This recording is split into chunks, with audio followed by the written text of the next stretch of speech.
Chapitre 5. Première partie. Comment en sommes-nous arrivés là? On peut définir la société comme un système patiemment élaboré au cours du temps pour favoriser la croissance et l'évolution de l'espèce qui l'a construite et adoptée, le genre humain. Jusqu'à là, ça va. Maintenant, on va voir pourquoi les êtres humains ont éprouvé le besoin de se regrouper, de vivre ensemble, pour se protéger, pour être plus à même de lutter efficacement contre des agressions diverses.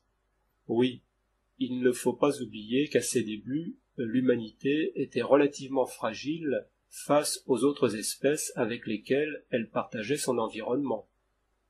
Encore dépourvue d'armes, il était difficile aux humains des premiers âges de rivaliser avec les grands fauves prédateurs qui disposaient de la puissance, de la vitesse, de la griffe et des crocs. Oui, le singe nu avait fort à faire. On peut donc trouver dans le besoin de sécurité et de protection l'origine de la société. L'environnement hostile où se débattait l'humanité naissante aura permis de développer considérablement ses facultés cérébrales. On a parlé de l'ego comme le réceptacle des deux consciences, émotionnelle et intellectuelle. Eh bien, ce sont elles qui vont façonner cette société, pour le meilleur et pour le pire. On verra. Gardons le suspense pour l'instant. Je ne pense pas qu'il puisse durer longtemps. Revenons à l'évolution humaine. C'est vrai que pour faire court, l'intelligence et le pouce préhensile, opposables aux autres doigts, ont bien facilité la tâche aux humains. L'éveil de la conscience intellectuelle, qui a produit cette habileté si particulière, offrit, au-delà de la protection d'un milieu contraignant, le confort et le plaisir d'en profiter. Et le rôle de la conscience émotionnelle? Elle commence à œuvrer dans la recherche du confort et du plaisir, comme tu l'as fait remarquer.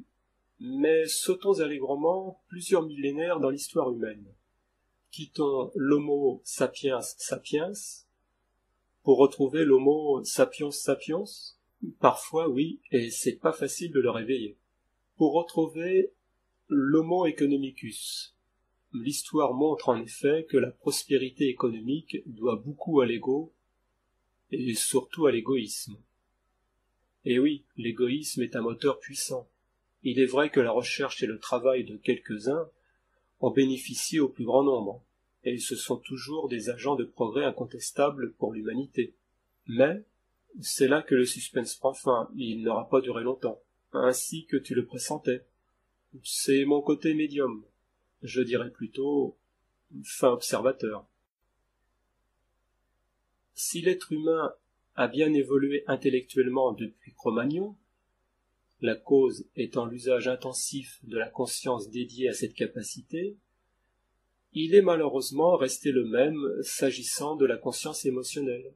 En effet, les émotions ayant pour principale fonction de créer et renforcer l'attachement de la femelle à sa progéniture pour faciliter leur éducation, rien n'avait changé depuis en ce domaine. Il faut rappeler aussi que les émotions sont une invention du cerveau mammalien, donc des mammifères et donc de l'être humain. La boucle est bouclée. En fait, rien n'a changé, rien n'est moins sûr. La société, par ses découvertes, son évolution technologique, offre à ses ressortissants, de moins en moins citoyens et de plus en plus consommateurs, une gamme considérable de produits qui stimulent le désir. Désir né de l'extension sans limite de l'archétype originel, tristesse, plaisir. L'affirmation de soi se substitue à la connaissance de soi. C'est certain. Mais il faut vraiment remonter loin en arrière dans la société humaine pour trouver une civilisation qui privilégiait cette connaissance. En fait, lorsqu'elle était considérée, son étude était réservée à une élite. Sinon, l'affirmation de soi semble bien être le credo de notre société. C'est la conscience intellectuelle au service de la conscience émotionnelle, expression dominante du comportement humain sur notre planète.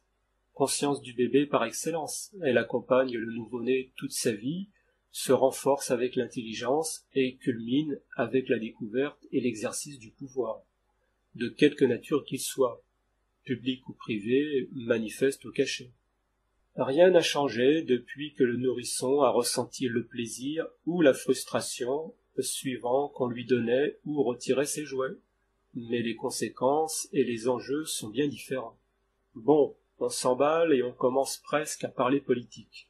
Ce qu'on avait promis de ne pas faire, de rester dans la compréhension du système pour tenter d'y apporter des solutions qui restent dans l'orientation que l'on a donnée à nos discussions. La connaissance de soi, pour faire synthétique. On est peut-être un peu sur les bords, mais on décrit toujours l'organisation caractéristique des sociétés de la plupart des pays, et la culture la mieux partagée, celle de l'émotionnel. Si l'on passait en revue les différentes idéologies politiques et les courants économiques, comparant leurs vertus et leurs faiblesses respectives, on y serait vraiment en plein dedans. On ne va pas le faire, on va en rester là.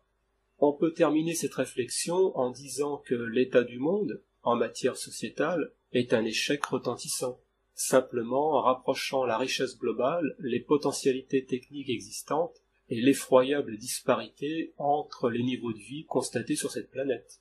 Bien sûr, sinon cela serait comme se trouver devant l'Everest et dire que l'on ne voit pas la montagne.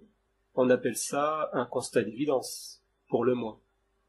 Donc, si l'on a bien compris pourquoi nous en sommes arrivés là, la stagnation de la conscience émotionnelle depuis l'aube de l'humanité et sa stimulation constante par la société, on pourrait voir maintenant, à notre niveau, comment et surtout s'il est possible d'y remédier. Oui, s'il est possible. C'est toute la question. Posons-la. Après un peu de musique? Oui, pour dissiper les émotions ambiantes suscitées par ce thème. D'accord. Alors, d'abord, la réponse à la question sur le roman dans un soupir.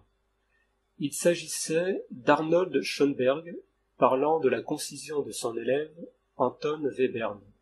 Et donc, nous allons écouter de Schönberg La Nuit transfigurée, dans sa version pour orchestre à cordes. Écrite à la fin du XIXe siècle, l'œuvre fait son miel des influences de Wagner et de Brahms. Et quel moment sublime! Quel est l'argument de cette œuvre? Un couple amoureux se promène la nuit en forêt. La femme avoue à l'homme qu'elle attend un enfant qui n'est pas de lui. Il apaise sa compagne, lui assurant qu'il considère cet enfant comme le sien. Les amants continuent leur promenade, heureux, sous cette nuit transfigurée. L'écoute gagne certainement en intensité lorsque l'on connaît la thématique. C'est possible. T'es pas romantique. Quand je suis attentif, non, j'aurais pas dû répondre.